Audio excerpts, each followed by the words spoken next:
Shabbat Shalom. Some weather we're having, huh?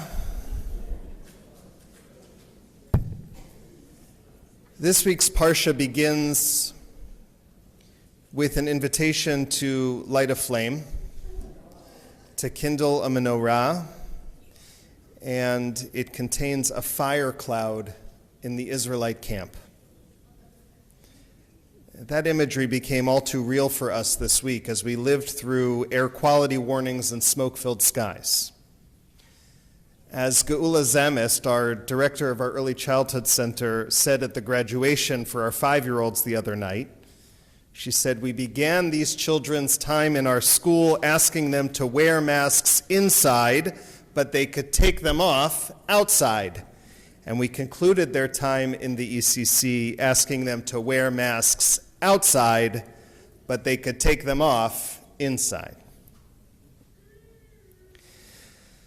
The menorah and the fire cloud illustrate the raw, inspirational power of fire. Think for a moment about the tragic story of Nadav and Avihu, Aaron's sons who brought a strange fire, which is also a wonderful Indigo Girls song, by the way. They brought their own strange fire into the tabernacle, and in response, a fire comes forth from heaven and consumes them. And yet, fire, when it is controlled, is essential to holy work. It creates light through the menorah. It's used for incense, making pleasing odors for God. It cooks the offerings, and God's presence itself, God's essence, is symbolically manifest in the cloud and in fire. Now, unlike the imagery in the Parsha, in which the cloud and the fire are symbols of divine favor, guidance, and protection, the smoke we experienced this week was unwelcome, man-made, and a warning sign of our lack of regard for God's precious gift of the natural world. Every day we breathe God's air, and we don't pay it much mind. And yet the air we breathe is essential to our life and our well-being. How many meditative practices begin with calling attention to our breath? Somehow we seem to take breathing for granted. Bereshit tells us that God fashioned the first human from the soil of the earth, but Adam Harishon, the first human, didn't become a living being until God breathed into Adam's nose the breath of life. And that breath, that neshima, is linguistically, physiologically, and spiritually connected with our neshama, our soul. As long as we breathe, we are alive. But when our neshima, our last breath, leaves us, we're just a clump of earth. And when our breathing is constricted, our neshama, our soul, feels stressed too. As the smoke lifted yesterday and we went about our business, flights returned to normal and kids could play outside again, I wondered how quickly we would forget the lessons of the preciousness and the precariousness of our natural world, of which we were made keenly aware this week. This week's events were a reminder, if we needed one, that the whole world is interconnected and the challenges we face are not contained by the imaginary lines of international borders. When fires burn in Canada, we can't breathe. When we pollute or consume uncontrollably here, it affects the entire world. Our economic systems and our natural resources are inherently interconnected.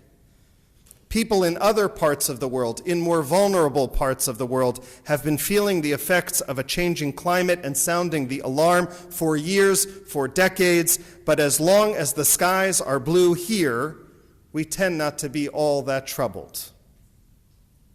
And then occasionally a plague, a superstorm, a wildfire, a flood, they remind us that our earth is in need of healing. But do we pay attention? Now, there's a Talmudic teaching about the nature of evil in the world. It actually comes from a different parsha, from Parshat Mishpatim in Exodus, from a verse that ostensibly deals with liability for property damage. The Torah says, Ki tetzei esh umatzah kotzim. When fire goes out and finds thorns and spreads, consuming standing grain, the person who kindles the fire shall surely pay damages. The verse is clear. If I start a fire on my property and it catches dry fuel, like thorns, and damages my neighbor's crops, well, I, the one who started the fire, I'm liable. And I'm tempted here to recite a Billy Joel lyric. And you know which one I'm referring to. But the rabbis understood this verse as extending beyond a simple tort statute. It's not only about liability for a literal fire, but it's a parable for responsibility more generally and how evil spreads throughout the world, like a wildfire. In the Talmud, Rabbi Shmuel Bar Nachmani interprets the verse metaphorically. He says, calamity begins with the wicked, but it consumes the righteous. Now, what does he mean by that? An arsonist can spark a fire, which could be any kind of wicked act, and then it spreads by thorns. But the Torah doesn't say that the thorns are consumed. It says that the standing grain is consumed. And the rabbi sees that edible crop as a metaphor for the righteous in the world. He sees it as a kind of injustice which the Torah is trying to address. The innocent suffer, but the wicked are responsible to pay the damages. Now, I think we can relate to this image. This past week, we've seen literally how a spark or a flame can spread, causing so much damage and disruption to our world and our daily lives. But Rabbi Shmuel Bar Nachmani doesn't want us to stop there. He wants us to consider what it means for other kinds of wicked behavior, whether it's violence or gossip or untrue statements, hateful ideas. These things can start in one place and spread through the thorns of political ambition or greed, and the righteous are the ones who are consumed. Lies and hate speech can spread on the internet like wildfire, and we all suffer. Now, there are lots of ways in which I believe this applies to our lives, and I imagine you're already making some connections on your own. We might think about how anti-Semitism or racism begin with people who are hateful, but they're spread by ignorance or people who benefit politically from their dissemination, and the innocent suffer as a result. We all suffer as a result.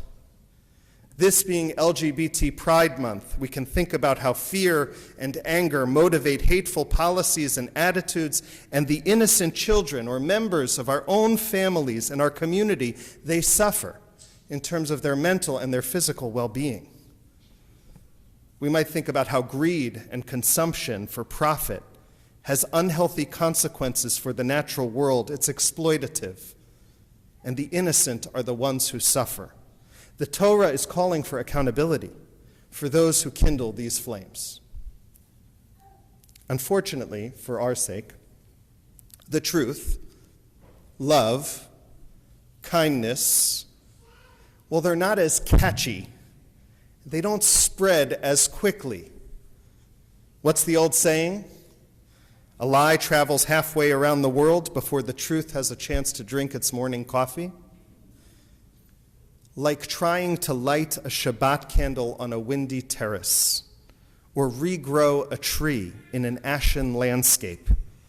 The healthy, constructive forces of our world, they take time and patience, the right conditions, and tender care in order to flourish. A fire can, in an instant, destroy a delicate and intricate ecosystem that took hundreds of years to develop. We may feel hopeless when smoke sets in, and we feel there's not much we can do to clear the air.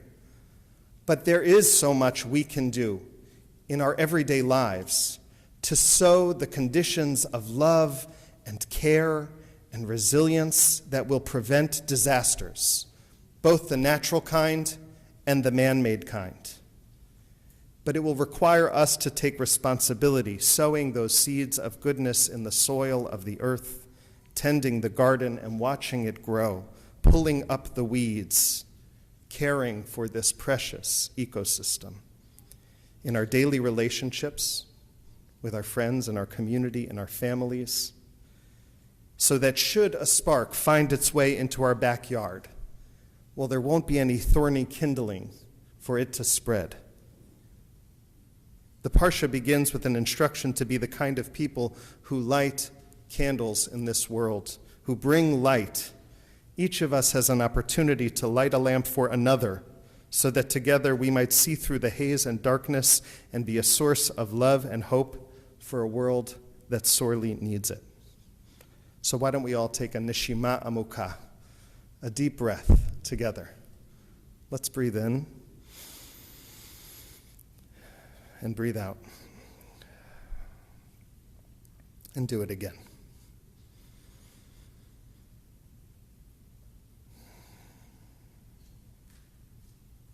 And with our attention to the sanctity of this clean air that we share, maybe we can think about how we begin this work together. Shabbat Shalom. Please rise for Chatzi Kaddish, page 368.